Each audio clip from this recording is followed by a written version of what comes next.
The swing states decide the Electoral College. Donald Trump lost 7 of them in 2020. You want to know who's leading all 7 swing states as of today? We're going to tell you.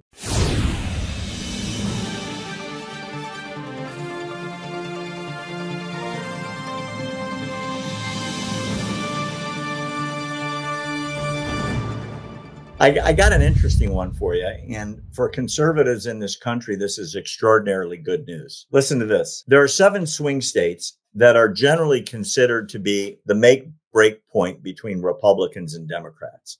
There are certain states that are always going to go Dem. They're the blue states. Mm-hmm. And the red states are always going to go Republican. Those are the conservative states. And specifically, like we've talked about before, California, Oregon, Washington, probably New York, Denver, Chicago, and Illinois, Colorado. Yeah. Though, within a minute or two of the polls closing, all the major networks will announce because the exit polls tell us, right? Exit polls. They're not even counting votes yet. Right? No. 7 swing states. They all went for Biden in 2020. Want to guess who's leading in all 7 states as of today? Can I? Go ahead. Can I lie? Go pull in just wild guess. It's 50-50. Let me lie about it. Okay. RFK. We know it's Trump. We know it's Trump. Donald J. Trump. And that includes Michigan, which is a huge electoral count. And these are swing states. I don't mean the ones that already went for Trump both times. I mean, if Trump carries these 7 states, this will be an electoral college landslide, literally, landslide. And we talked about this. Every time Trump gets charged with something in Washington, in Atlanta, in New York, he ticks up another point or Florida. 2 points. Right.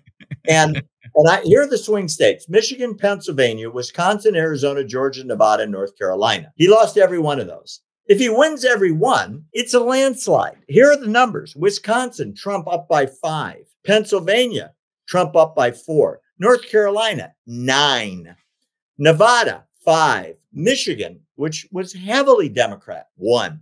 Georgia, up by 6. Arizona, up by 4. Every single swing state going to Trump as of today, April 30th, and we've got till November 5th. Wow, this is unprecedented switch in the electoral college. Well, Barry, President Trump said it. He said this election is going to be too big to rig. This is President Trump's words. Too big to rig. And President Trump, I'm going to say this, and some people might not like this. President Trump, he had to be pushed to the side for a second. He had to be. Why do I say that? And I don't know. Have I ever told this to you? I believe. So far, I don't recognize it. President Trump had to be pushed to the side. And why do I say that? Because if President Trump was still in office and they didn't do the pandemic, the economy would still be doing good. 401ks would still be looking better. We would still been respected across the country. We across the world. We wouldn't be on the verge of going to World War III. We wouldn't have these gas prices, the food prices. We wouldn't have any of this happening if President Trump was still in office. So President Trump had to be pushed to the side just so that the American people can see exactly how bad it is. Because if everything was great, they would never see it. And sadly, people have to go through crap in order for them to understand who's doing the crap. President Trump is hemmed up in the courtroom. He's not doing this crap to everybody. The ones that keep telling us that President Trump's going to make everything bad, he's going to be everything worse, but he's hemmed up in court, and look how bad the United States of America is right now, on the verge of going to World War III right now, our southern border right now, the food, everything like I just mentioned.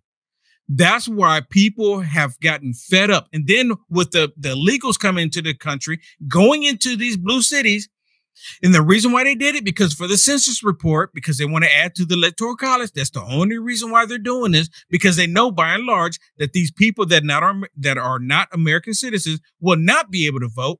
The next best thing is to count them in the census report. But the people that's being directly affected by this, they don't like it. You got black people, Barry, Now, this one's really funny to me. You got black people in these blue cities and blue states, and they've been screaming about for reparations. I mean, we want our reparations. We want our reparations. Give me my reparations now. I'm old. I'm due reparations, right? And then they bring in these illegals, Barry, and never paid a single dime in taxes, nothing. And they're getting some of them up to $10,000 a month on a card.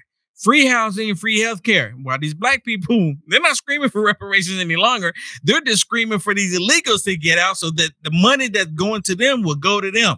And it's not going to happen. Isn't that irony there for you?